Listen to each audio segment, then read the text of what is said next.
नमस्कार मित्रों, जय सिया राम। मित्रों, आप सभी का मेरे YouTube चैनल विराट ज्योतिष चिंतन में हार्दिक स्वागत है। मित्रों, मैंने बात शुरू की थी कि कुंडली कैसे देखें, how to read a birth chart. तो उसमें मैंने पहले 2 वीडियोस में आपको कुंडली के विषय में, भाव और ग्रह के विषय में तथा लग्न और लग्नेश के विषय में एक संक्षिप्त जानकारी दी थी कि किसी भी चार्ट को कैसे देखना चाहिए। मैंने आपको कल एक महत्वपूर्ण बात बतलाई थी कि कुंडली में लग्न और लग्नेश की बहुत अहमियत होती है। यदि लग्न मजबूत है और लग्नेश शुभ भावों में स्थित है तो फिर जातक का जीवन अच्छा चलेगा। लग्न और लग्नेश ही अगर पीड़ित हो जाए तो फिर जीवन में संघर्ष उत्पन्न होगा, तमाम तरह की दिक्कतें आना स्वाभाविक है। तो कुंडली में लग्नेश के प्लेसमेंट को बड़े ध्यान से देखना चाहिए। एक तरह से लग्नेश कुंडली का नायक है। अब ये नायक लग्न में है या अन्य किसी भावों में है तो इसके अलग अलग फल प्राप्त होते हैं। तो मैं आज के इस वीडियो में इसी पर चर्चा करूंगा कि लग्नेश कुंडली के सभी 12 भावों में रहते हुए किस तरह के प्रभाव उत्पन्न कर सकता है। तो शुरू करते हैं कि लग्नेश अगर लग्न में ही हो तो ये बहुत अच्छी बात है। व्यक्ति का स्वास्थ्य अच्छा होगा, सफलता मिलती है उसे, व्यक्ति बाधाओं को पार करता जाता है और वह सफल जीवन जीता है। लग्नेश दूसरे भाव में हो तो ये और भी अच्छी बात है।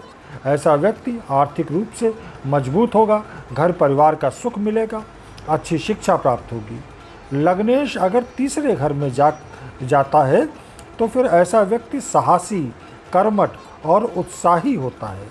उसके रिलेशंस अच्छे होते हैं, यात्राएं अधिक होती हैं, स्ट्रगल ज़्यादा करना पड़ता है लेकिन उस स्ट्रगल में विजयी होकर उभरता है। लग्नेश अगर चतुर्थ भाव में हो तो ये स्थिति बहुत अच्छी है, क्योंकि चतुर्थ भाव सुख का भाव है।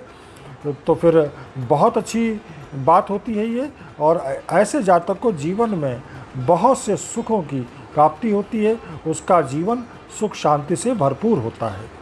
उसको माँ का सुख मिलता है, घर मकान प्रॉपर्टी वाहन आदि का सुख, अच्छी शिक्षा प्राप्त होती है।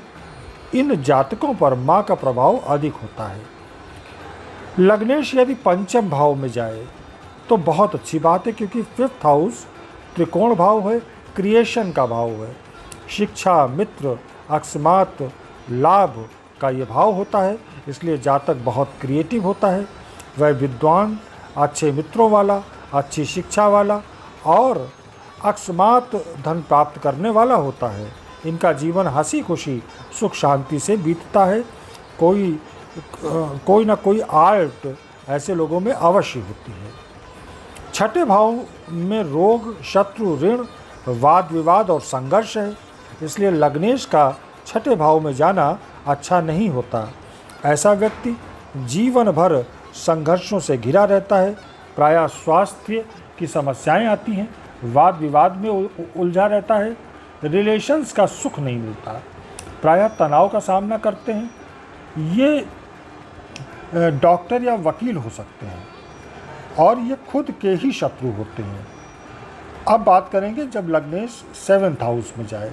देखिए, लग्नेश का 7th भाव में होना व्यक्ति को सोशल यानी समाज सेवी बनाता है। पत्नी अच्छी मिलती है। ऐसा भी हो सकता है कि ये पत्नी के सहयोग से जीवन यापन करें या फिर पत्नी को चाहने वाले हों, उसके अनुसार चलने वाले हों। 8th भाव में लग्नेश हो तो फिर व्यक्ति को संघर्ष करना ही पड़ता है। संबंधों का सुख उसे नहीं मिलता, जीवन में दुख या कष्ट का सामना करना पड़ता है। लेकिन व्यक्ति आध्यात्मिक भी बहुत होता है। प्राच्य विद्याओं में उसकी बहुत रुचि होती है। गुप्त धन की प्राप्ति होती है। ससुराल पक्ष से इनका ज़्यादा अटैचमेंट हो सकता है। ये थोड़े अंतर्मुखी स्वभाव के होते हैं और ये सिक्रेसी पसंद करने वाले लोग होते हैं। और अब बात करेंगे 9th हाउस की। 9th हाउस में जब लग्नेश हो तो क्या फल होंगे। देखिए, 9वां घर भाग्य का होता है। भाग्य भाव में लग्नेश जाए तो बहुत ही शुभ स्थिति होती है। भाग्यशाली होता है जातक। इनके सारे कार्य भाग्य से बनते हैं। पिता से लाभ होता है, पिता का प्यार मिलता है। ये बहुत धार्मिक प्रवृत्ति के भी होते हैं। विदेश यात्रा करने के इनके बहुत प्रबल योग होते हैं। देखिए, दशम भाव में लग्नेश की स्थिति को बहुत शुभ माना गया है। दशम भाव में लग्नेश अगर है तो फिर जातक का करियर बहुत स्ट्रांग होता है।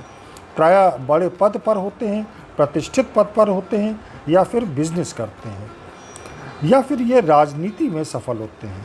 ये प्रायः स्वतंत्र जीवी होते हैं, किसी के अंडर में रहकर काम नहीं कर पाते।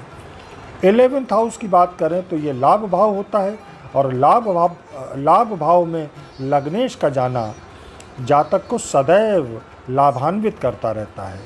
आर्थिक लाभ हो, चाहे संबंधों का लाभ हो, शिक्षा, करियर आदि का लाभ हो, जातक को लाभ मिलता रहता है। आमदनी अच्छी रहती है, राजकृपा प्राप्त होती है। घर, मकान, प्रॉपर्टी सब कुछ होता है इनके पास। इनके मित्र अधिक होंगे और उनसे लाभ मिलेगा। जीवन में नेम फेम मिलता है। ये शत्रु हंता भी होते हैं, यानी इनके शत्रु बहुत कम होते हैं, या शत्रु इनका कुछ नहीं कर पाते। लग्नेश 12th हाउस में अगर है, यानी द्वादश भाव में, तो फिर ये जीवन में बहुत कष्ट उठाते हैं। किसी न किसी प्रॉब्लम्स में घिरे रहते हैं, स्वास्थ्य संबंधी दिक्कतें आती हैं। ये लोग समाज सेवा आदि से जुड़े कार्यों में ज़्यादा सफल हो सकते हैं। धर्म, अध्यात्म से भी इनका जुड़ाव रहता है, और इस कार्य से इनको लाभ भी मिलता है। इन्हें सभी की चिंता रहती है, लोगों की मदद भी खूब करते हैं। इन्हें विदेश जाना लाभ दे सकता है। थोड़े खर्चीले स्वभाव के हो सकते हैं। इनका धन भी लोग हड़प कर लेते हैं। ये प्रायः अंतर्मुखी होते हैं, लेकिन जीवन में सामाजिक कलंक का भी इनको सामना करना पड़ सकता है। वैवाहिक जीवन भी बहुत ज़्यादा सफल नहीं रहता। तो मित्रों, आशा है आपको ये मेरा वीडियो आज का बहुत अच्छा लगा होगा। इसी के साथ अब वाणी को विराम देता हूँ। मिलेंगे अगले वीडियो में फिर किसी नए विषय के साथ। तब तक जय जय सिया राम, नमस्कार।